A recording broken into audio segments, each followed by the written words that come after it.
Talk Network Radio. We have a real treat for you just around the corner, and that is Empowered Living with Jeff Byrd. Jeff is the owner of Jeffrey Byrd Coaching, and he will be coming to you weekly to teach you more about empowered living. Hello and welcome. I'm Jeff Byrd with Jeffrey Byrd Coaching, and this is Empowered Living. Been listening along, we're right in the middle of a series now called the Beatitudes for Business.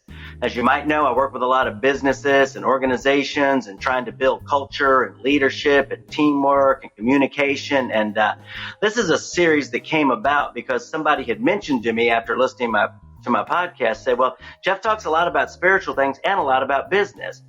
Maybe he should pick one or the other. And I thought, well, you know what? These two go hand in hand. People separated them, but originally they go hand in hand. The type of person you are, the type of spirit you're bringing to the table is going to determine what kind of business person you are and what you do. So what we're doing now in this series, this is the third part in the series. If you missed the other two, they're recorded. I highly recommend that you go back and grab those. This has been an exciting series to me, and I think you'll benefit from those as well as today's, I hope. So we started with Jesus' Sermon on the Mount, a part of it called the Beatitudes. And he has a lot of different qualities, and he says, blessed are you if you've got this quality. Blessed are you if you've got this quality. And then he gives because it's going to produce so-and-so. And so what we're doing is we're going through those qualities. Last week we talked about blessed are the meek. Meek is not weak. We talked about what meek is. The week before we talked about having peacemakers. Blessed are the peacemakers, and having them on your team and what a team with peacemakers looks like. And now this week we're going to talk about blessed are the poor in spirit. The whole verse is that blessed are the poor in spirit, for theirs is the kingdom of heaven. Okay, well, what on earth does this mean? What is it to be poor in spirit? This is, and I'll admit, this is one of the ones that I never really had got a clear picture of until I started reviewing it and studying it for this podcast. But it's clear now, and I think you're going to like it, and it's going to make a difference in your life and on your team if you take it to heart. And so one of the first things I want to talk about is somebody who wasn't just poor in spirit, they were out of spirit. No, it says there was no spirit left in her. And this is the Queen of Sheba. Many years ago, Solomon was the wisest man that ever lived, and he built an incredible empire. I wish we had some pictures of it, but the gold was abundant. Silver was so common, people wouldn't even stoop over to pick up a silver coin. It was just riches. It was hanging gardens. It was the way that his servants were dressed. And the Queen of Sheba heard about this and heard about his wisdom and wanted to come check it out for herself. And she came from the east, and she was bringing spices and gifts and all of these goods, and such as had never been received before or ever were had again. And but when she got there and she saw his kingdom and saw the gold and saw his place settings and his servants and saw everything, even this rich queen, it says there was no breath left in her, no spirit left in her. She was overwhelmed. She was so overwhelmed by the grandeur, by the glory, by the extravagance, by the abundance that there was no spirit left in her. So that gives us a clue into what it is to be poor in spirit. One of the characteristics of being poor in spirit is that you are just beholding things that are amazing to you and are so much bigger than yourself, right? Maybe it's the organization. Maybe it's the things that have been accomplished. Maybe it's the gift of other people. Maybe it's just the blessing of being there. But it's poor in spirit. Now, let's contrast that to what's the opposite of being poor in spirit. Now, this we're probably more familiar with. I think most of us have seen this. Maybe some of us have been this at times, but we've probably worked for some of these people. It's haughty in spirit, right? Goes right hand in hand. And Proverbs 16:8, says, pride goes before destruction and a haughty spirit before a fall. Okay, it's the opposite of being poor in spirit. Being poor in spirit is being humble and receptive and amazed and grateful. And being haughty in spirit says, hey, I don't need anything. I got this wrapped up. It's a quality that's characteristic in people who make lots of unilateral decisions. They don't include others. They don't care what they think. They don't care to get to know them. Their whole world is very, very small. Basically them. The person who's poor in spirit, it's a bigger world. It's a beautiful world. It's an abundant world that they're overwhelmed by. Poor in spirit, yeah, not so much. They don't think about those things. They're pretty happy with themselves. But here's another proverb for you. And Proverbs 18:12, it says, before destruction. Okay, who wants that? Before destruction, the heart of man is haughty, but humility goes before honor. Yeah, sometimes we got to be brought down a few notches.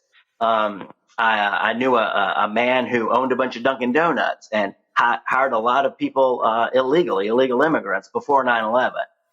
And after 9/11, he lost a lot of those employees. He lost over $300,000. And his wife later said, yeah, that busted him down a little. Busted him down. Before that, he thought, hey, I can do anything I want. I can break the law. I can do whatever, but after that destruction, he became more humble, thought more about it, got better advice, made better decisions. Right. So we definitely want to be on the side of the poor in spirit that takes the advice, that appreciates, that's amazed by the bigness of things. Here's another, this is an amazing description of a haughty spirit, okay? This is from Isaiah 3:16. It says, moreover, the Lord said, because the daughters of Zion are proud and walk with heads held high and seductive eyes and go along with mincing steps and tinkling bangles on their feet. Therefore, the Lord will afflict the scalp of the daughters of Zion with scabs. The Lord will make their foreheads bare. I mean, just picture that. Somebody just extravagance, right? And not a healthy kind of just you've been given abundance and you want to share. Just, hey, I got this. Boy, look how great I am. Look how,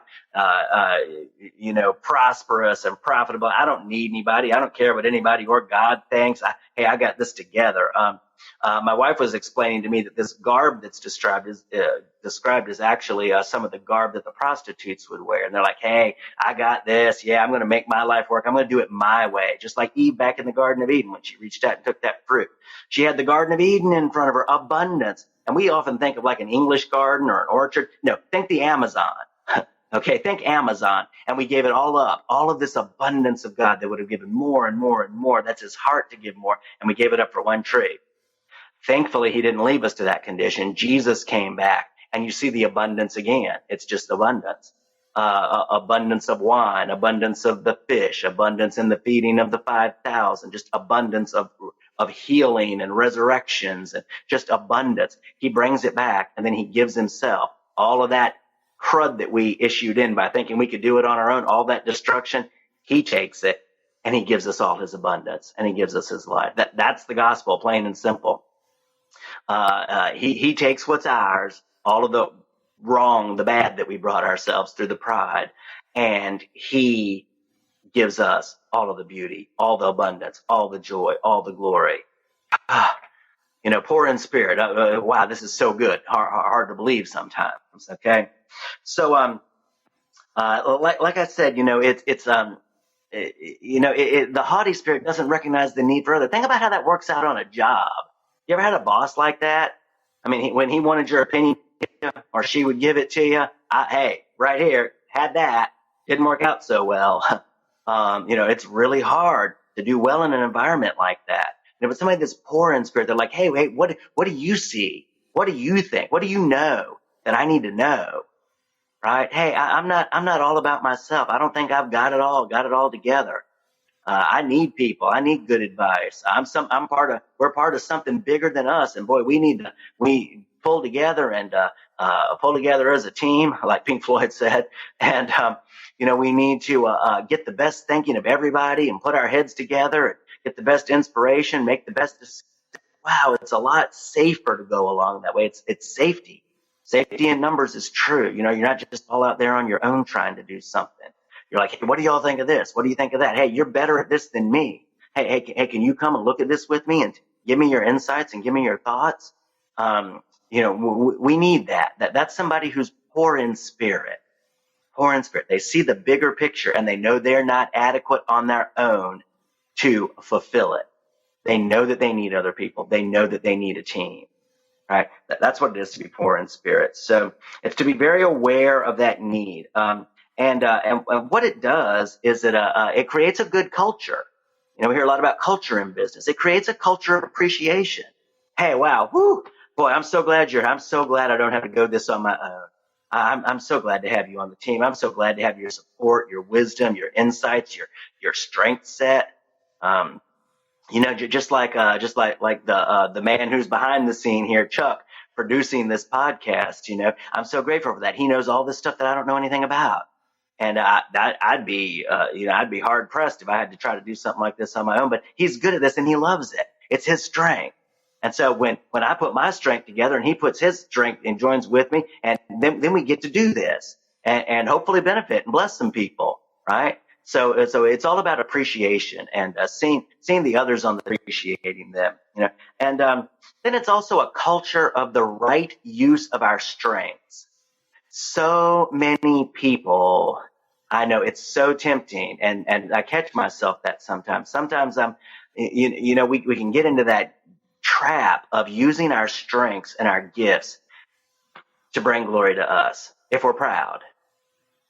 Trying to feel like we're something. Maybe sometimes that comes because we don't feel like we're so much. But if we're like, wow, I'm part of this big, huge, amazing thing, and I've been given these strengths and aptitudes and abilities to develop them to help other people. We're all here to help each other, to celebrate each other, to build each other up. So it creates a culture of celebrating strengths and praising those other strengths in other people and using them for the purpose they were given. We're amazingly designed, and we couldn't make one brain cell if it was up to us. We've been given these things to help beautify this place where we are, to help build up other people so that we can all work together and enjoy and take joy in the wonder and the amazement that's around us. And even in businesses, as I know so many people. I've got a good friend, and he posted some pictures from when his company first started. Paul Gustafson, shout out to Paul. And Sim Benchins. And when they started, they were just sitting around just a little like card table, it looked like, in a basement maybe. Now they've got branches around. They're voted the best of over and over again. They're doing really well. It's amazing. But they started small, and they would go, okay, how do we get better? How do we use our strengths to get better and keep getting better and keep getting better? And now they're doing really well, and they're still getting better. And so many companies like that. That's a healthy culture. You want to be around, you want to work on a team that have leaders that are poor in spirit. They know they're not the end all be all, and they're not all stuck on themselves. Okay. So we want to be poor in spirit there. And then Jesus said that it actually opens the kingdom of heaven. He said, blessed are the poor in spirit, for theirs is the kingdom of heaven. Well, wow. What on earth does that mean? Well, think about that. The kingdom of heaven, is things that are above us, above our understanding, right? They're gifts to be received. And Jesus actually said that we must be like a little child. Whoever's like a little child humbles himself and becomes like a little child. This is the kingdom of heaven. So when we come down and step down like that, we're able to receive all this good. We've essentially, as you may have heard, gotten out of our own way. So we're just can't see past ourselves to all the good, all the beauty, all the wonder, all the kingdom of heaven that's the right people brought to us too. And the right things, the right ideas brought in. But if we can humble ourselves and go, hey, I need help, right? It says in the book of James, in the first chapter, it says, if we ask for wisdom, God will give it liberally. He loves to give liberally. He's a liberal giver. Look at the amount of seeds on a dandelion. Oh boy, he gives a lot. Look at the amount of stars in the universe. We don't even know how many stars are in our own galaxy, not alone the universe. He's an abundant, liberal giver. Look at the miracles of Jesus, abundance and liberality. That's what the kingdom of heaven is like. And we were given that at the beginning with the king of the kingdom who loved us, was really deeply in love with us. We're his kids and wanted to give every good thing